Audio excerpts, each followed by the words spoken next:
Hello बच्चों, स्वागत है आपका आपके अपने YouTube चैनल विज्ञानपुर में। तो आज हम अम्ल, भस्म तथा लवण, एसिड, बेस एंड साल्ट से संबंधित कुछ महत्वपूर्ण ऑब्जेक्टिव प्रश्नों के बारे में चर्चा करेंगे।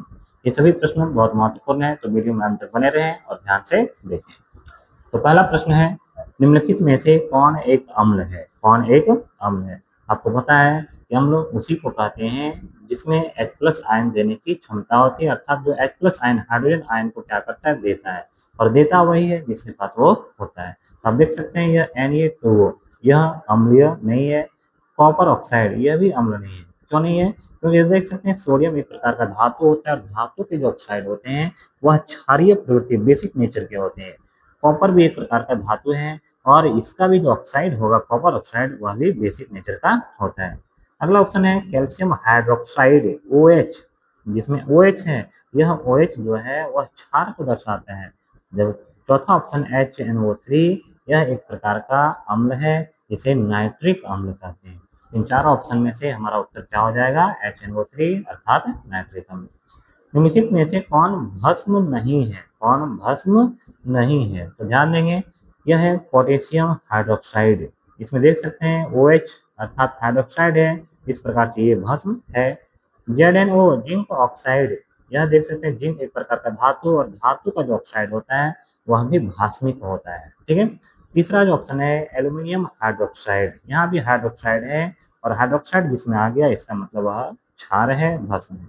चौथा ऑप्शन देख सकते हैं NaCl, अर्थात इसमें ना तो H+ है और ना ही OH माइनस, ना तो हाइड्रोजन आयन है और ना ही हाइड्रोक्साइड आयन। इस प्रकार से यह ना तो अम्ल है और ना ही भस्म, बल्कि यह एक प्रकार का लवण है, साल्ट है। ठीक है। अगला प्रश्न, निम्नलिखित में से कौन लवण है? तो लवण का निर्माण किससे होता है? अम्ल और क्षार के उदासीनीकरण अभिक्रिया के फलस्वरूप होता है। इसमें न तो H+ आयन होता है और न ही OH माइनस आयन होता है। तो आप देख सकते हैं इन चारों ऑप्शन में से इसमें भी H है, हाइड्रोजन है, इसमें भी OH है, इसमें भी OH है, अर्थात ये अम्ल है और ये दोनों है, ये भस्म है, क्षार है। जबकि ये जो ऑप्शन आपको दिखाई पड़ रहा है NaCl, यह एक प्रकार का लवण है, सोडियम क्लोराइड, जिसे साधारण नमक भी हम लोग कहते हैं।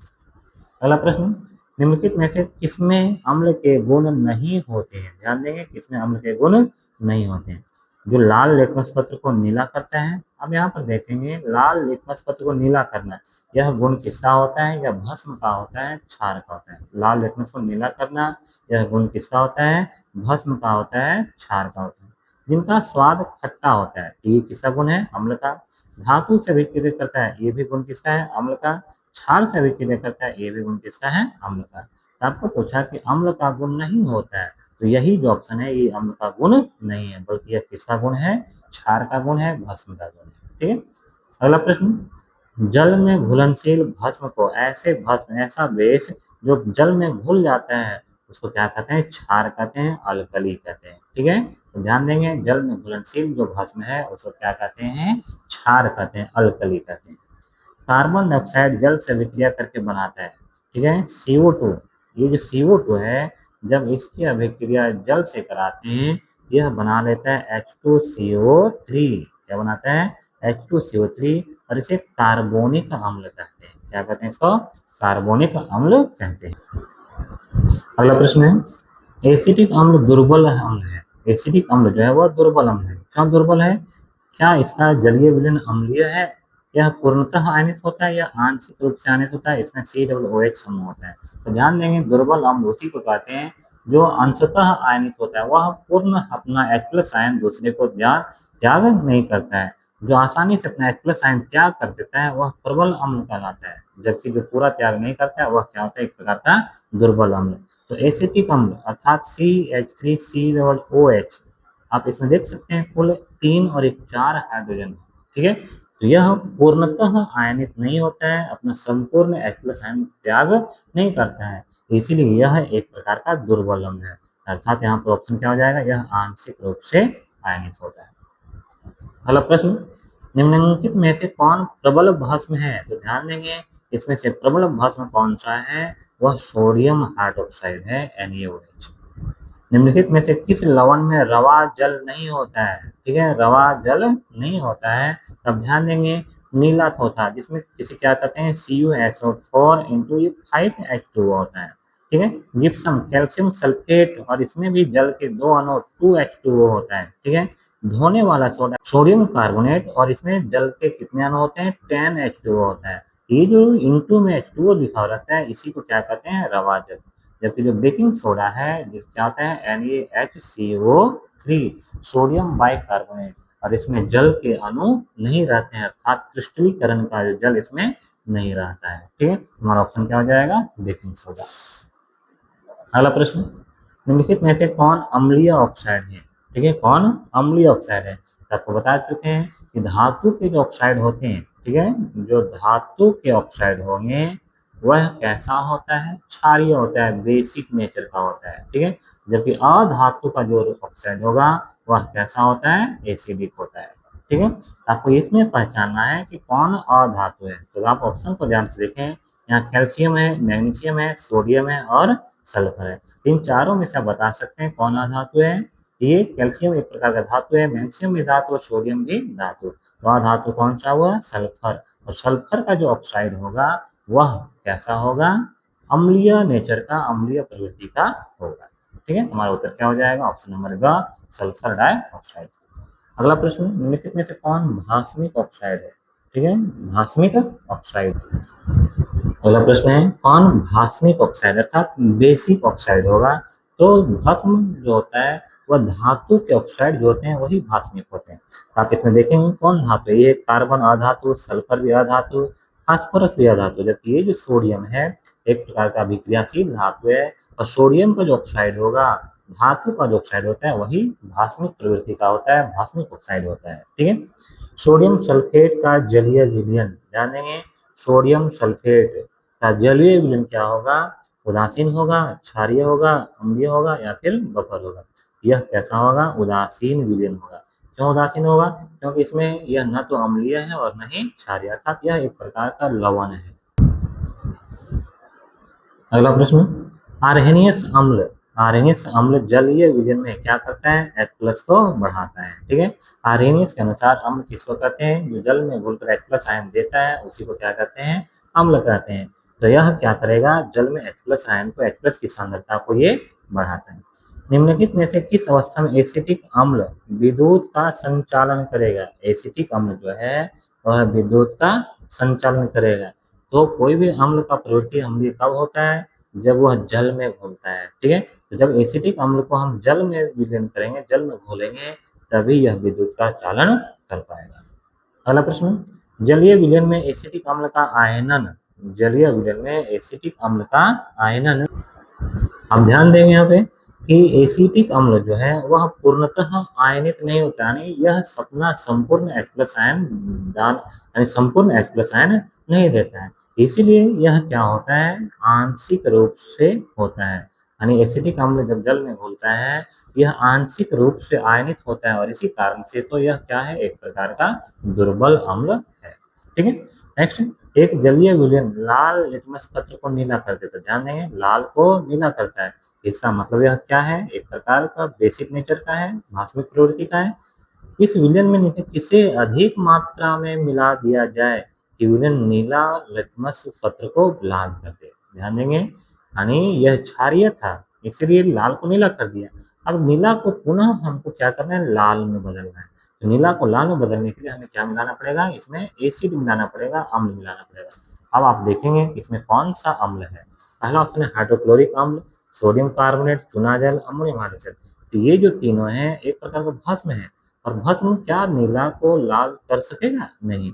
नीला को लाल कौन कर पाता है, अम्ल। और इस चार ऑप्शन में से एक ही ऑप्शन जो है वह अम्ल है, वह क्या, हाइड्रोक्लोरिक अम्ल HCl, ठीक है। अगला प्रश्न, निम्नलिखित में कौन हाइड्रोनियम आयन है। ध्यान देंगे, कौन हाइड्रोनियम आयन है। आपको बता चुके हैं कि जब कोई अम्ल H+ आयन देता है वह जल के साथ H2 के साथ मिलकर क्या बनाता है, H3O+, और यही H3O+ को ही क्या कहते हैं, हाइड्रोनियम आयन कहते हैं, अर्थात ऑप्शन नंबर क।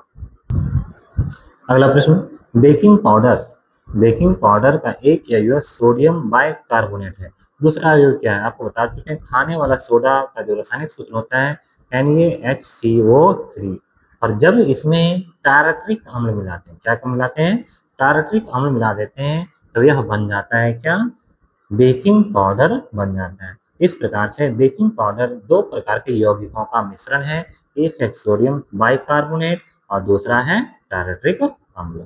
ठीक, अगला प्रश्न, किसी विलयन के पीएच का मान 4 है। विलयन का पीएच मान कितना है, 4। तो विलयन क्या होगा, आपको बता चुके हैं कि उदासीन विलयन का पीएच कितना होता है, 7 होता है।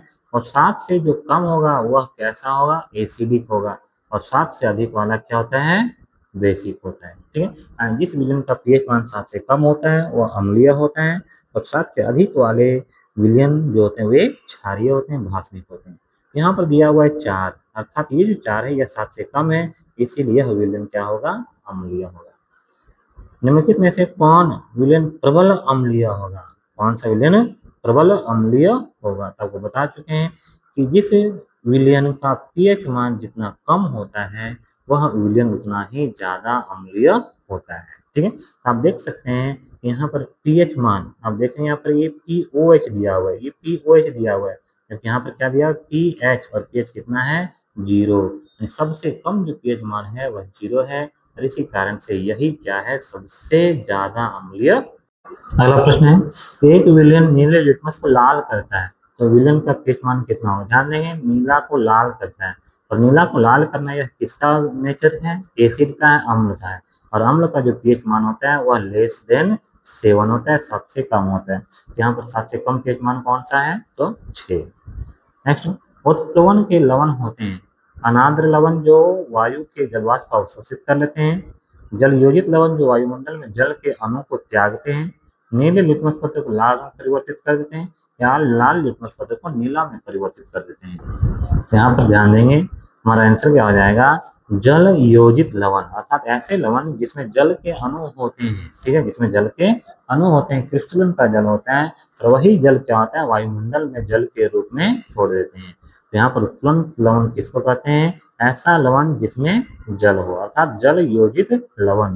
ठीक है, नेक्स्ट अगला प्रश्न है, निम्नलिखित में से किसकी प्रकृति अम्लीय है, कौन अम्लीय प्रवृत्ति का है। तो मानव रक्त, आपको पता है इसका पीएच मान 7 से अधिक होता है, 7.4 होता है। चूना जल, चूना भी एक प्रकार का भास्मिक प्रवृत्ति का है। एंटेसिड अर्थात प्रति अम्ल, जो एसिड के प्रभाव को नष्ट कर देता है, जो क्षारीय पदार्थ होता है उसी को एंटेसिड कहते हैं। जबकि लाइम जूस यह एक प्रकार का अम्लीय जूस है। ठीक है, इसका प्रवृत्ति अम्लीय होगा। अगर आपको शंका कि मिट्टी की अम्लीयता के कारण गमले में फूल का पौधा ठीक से विकसित नहीं हो रहा है, तो किस पदार्थ को मिट्टी मिलाएंगे। ध्यान देंगे, मिट्टी में अम्लीयता बढ़ गया, और अम्ल को उदासीन करने के लिए हम किसको मिलाते हैं, एक प्रकार के क्षारीय पदार्थ को। अब इन चारों में से क्षारीय पदार्थ कौन सा है, तो बेकिंग पाउडर है।